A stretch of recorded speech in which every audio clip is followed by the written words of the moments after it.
One of the things that Plato attempts to illustrate in the Gorgias is that when this hedonistic ideal reigns supreme over a culture, over a society, you are going to get politicians like Callicles, politicians that are concerned with furthering their own power, furthering, more generally, their own interests, furthering what they want, not necessarily in terms of what they think best for or no, what they want, furthering themselves, right? You're going to get these self-interested politicians when this hedonistic ideal reigns supreme across a society.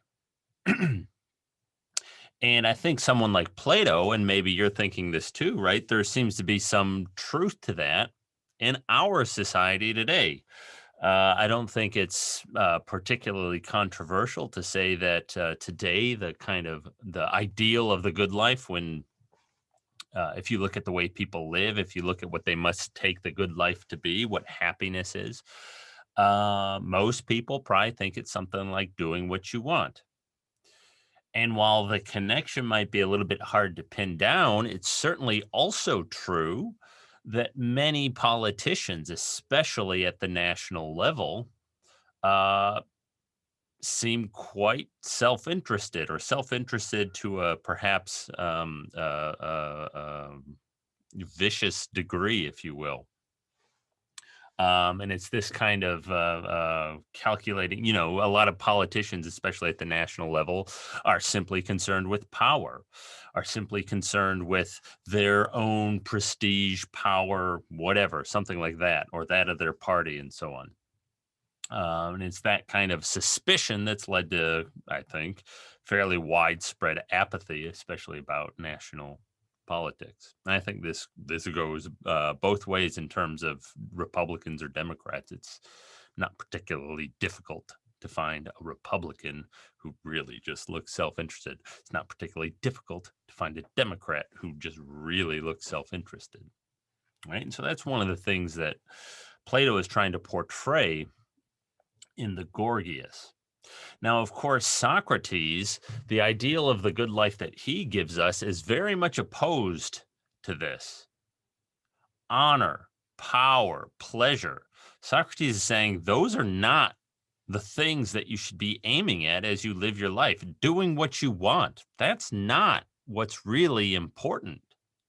You might think, okay, that sounds all nice and good. That's right. Yeah, yeah, do the good things and whatever. Socrates' position is very somewhat radical.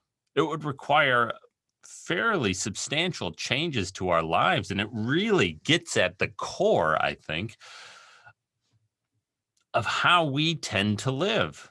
I mean, what would it really mean to not take honor in doing what you want, power, money, to not take those things as ultimately worthwhile, or what you should really be pursuing?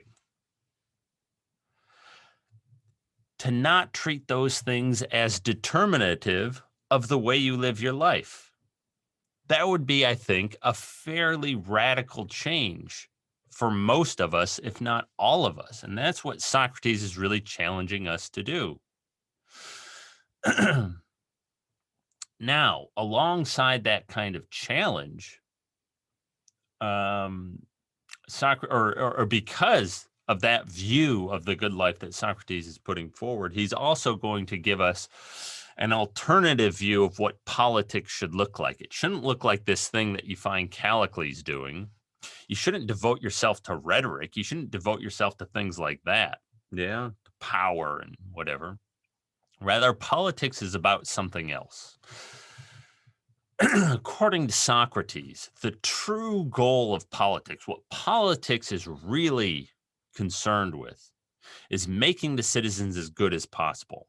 Politics, if you recall way earlier in the Gorgias, when Socrates was giving his own account of rhetoric, politics is an art, a craft, a techne.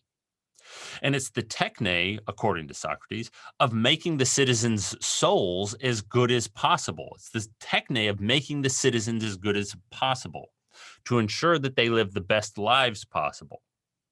Well, now, having seen his ethical theory, we know a little bit more what that's going to entail. What is it to make the citizens as good as possible, to ensure that they live the best lives possible? It's not ensuring that they can do whatever they want. It's not ensuring that they have maximal freedom in that sense, right? So this is going to stand in contrast to perhaps how we think about politics today, right? Politics is not about making sure people can do whatever they want. Politics should be concerned with instilling the virtues in people, because that's what leads to good lives. That's how citizens live good lives. It's by living lives of the virtues. And so the goal of politics, the goal of that techne, that art, is to instill self-control, justice, piety, and bravery in the citizens, because that will make the citizens good. That's what will ensure that they live good lives. And so according to Socrates, true politicians who really, truly practice this art of politics, are often enough going to have to go against the desires of the citizens. They're going to have to do what the citizens don't want to do. Because if the citizens have wayward desires, which they will inevitably have, well, the job of the politician is to try to thwart those desires, right? Not give in to them. And so the politician is not supposed to simply represent the wants of the citizens, because what if those wants, what if those desires are bad? Or what if giving in to them would make the citizens less just or less self-controlled? And so the job of the politician is not simply to listen to the citizens and do whatever they want. The job of the politician is to keep his or her eye trained on the virtues, on justice, on self-control, piety, and bravery, and make sure that the political community follows that. Try to instill those characteristics in the people, which, right, might very well require going against the will of the people. Okay. Socrates goes on to make a point about, who we should look to be our politicians. He draws this analogy with pottery. You don't learn pottery on the big jar, Socrates says. You learn it on little jars. And so what he has in mind, right, it's fair enough. If you're trying to learn how to make pots, you don't start off making a huge jar or whatever. You start off making little tiny ones, and you mess them up and whatever, but you kind of figure it out, and then you can move on up to the bigger scale, because the bigger scale is really hard. And so you want to practice on the smaller scale. Saying just as, that's how it works in pottery, well, so too in politics. And so in order to be a good politician, you've got to practice the craft on a smaller scale. The big scale, the job of the politician, right, is making everybody, all of the citizens, as good as possible. That's the big jar, so to speak. Well, what's the small jar? It'd be making the people you associate in private life better, right? The person we should look to be a politician, then the aspiring politician, should be the person who makes the people around them better people, more just, more pious, more self-controlled, braver, right? Aspiring politicians, before they enter the political sphere, should first work on not only making themselves more virtuous, sure, fine, but really what Socrates is focusing on, they should work on making the people around them better. Your friends better, your family members better. Better in this specific sense, more just, more self-controlled, more pious, braver. And Socrates uses this idea kind of stick the knife in even further to Callicles. Callicles is done at this point. He's been embarrassed in front of everybody. He's not talking. He's upset. But at this point, Socrates knows that Callicles is an aspiring politician. He says, "So, Callicles, I understand that you want to get into politics. Have you done this? Who have you made better in your private life, Callicles?" And of course, the answer is no, nobody. Right? Callicles hasn't made anybody more self-controlled, just, pious, or brave. And so Callicles just, kind of, you love to win, Socrates. He's mad and whatever, right? And so Socrates uses this as an occasion to poke Callicles a little further, right? Well, that raises the question then, well, have any politicians ever actually done this, whether in private or, have any politicians of the past or today made the people around them better prior to becoming politicians? Have any of the politicians made the citizens while they've been politicians, have they made the citizens better in this particular sense? And Callicles says, well, yeah, sure. There have been, because politicians doing this, those would be good politicians. What is it to be a good politician in Socrates' view? It's to make the citizens better. Has anybody ever actually done that? Have we had any good politicians? Callicles says, yeah, sure, of course. And he lists these three people: Themistocles, Cimon, and Pericles. You may have heard of Pericles. He was the most famous Athenian statesman. Themistocles was also very famous, and Cimon kind of less so, but still somewhat famous. This is the kind of stock standard answer for an ancient Greek. Who were the good politicians? So Callicles says something, kind of similar to what we would say. So if someone would ask us today, who are the good politicians out there? You might say, they're all garbage now. None of them are any good. I mean, there are better and worse ones, but they're all pretty bad. But back in the day, man, we had some good ones back in the day. That's basically what Callicles says. So yeah, the ones around today are no good, but back into the day, we had Themistocles and Pericles. These guys have passed, at the time of the dialogue. These guys were dead. They were politicians of the past. They were the great politicians of the past. And so it'd be like someone today saying, yeah, the people today, they're no good, but Abraham Lincoln and whatever, right? Seems like whatever, FDR or whoever. People have different lists of who the greatest American politicians have been, but whatever, right? People like that. That's basically what Callicles' answer is. Yeah, like Lincoln. And you might think, well, yeah, today, I don't know, everything, American history is particularly controversial in interpretations of it, but, Lincoln is still held out as a fairly, important, noble figure who did good things. Socrates' response is, no, those guys were all really bad. So this is a kind of counterintuitive claim. This is a kind of shocking claim. It'd be like someone today saying, yeah, Lincoln was terrible. Lincoln was no good at all. Right? It'd be like, what? Right? And the reason for this, why does Socrates say this? Because they didn't make the citizens better. Those guys, Themistocles, Cimon, Pericles, and Socrates goes into some detail here. The details of it don't really matter for our purposes. But those guys simply did what the citizens wanted. And what did that do? That made the citizens less self-controlled.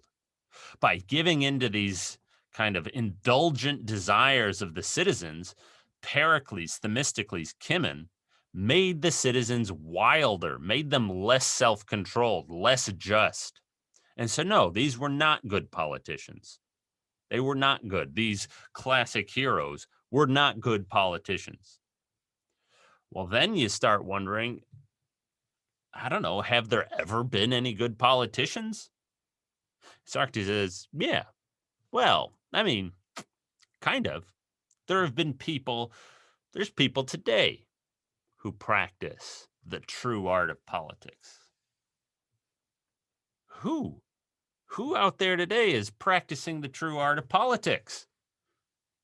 Socrates' answer: Socrates himself. Socrates claims that he is the only true practitioner of the craft of politics. And the reason is because the speeches that he makes aim at making people better. The speeches that other politicians make, not aimed at that. They're, other politicians, they've studied rhetoric. They're caught up in that world. They're concerned with themselves. They're concerned with their own power, their own image, whatever. They're not concerned with making people more just or more self-controlled or whatever it might be.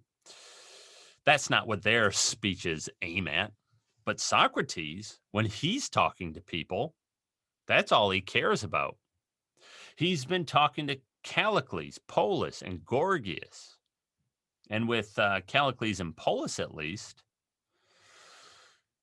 he's been refuting their ideas about these central issues, these crucially important subjects about what a good life is, about what happiness is, about what justice requires, about the place of justice within a good life. He's been refuting these false ideas that they have. And by eliminating or showing those ideas to be false, the hope is, right, that might make someone better.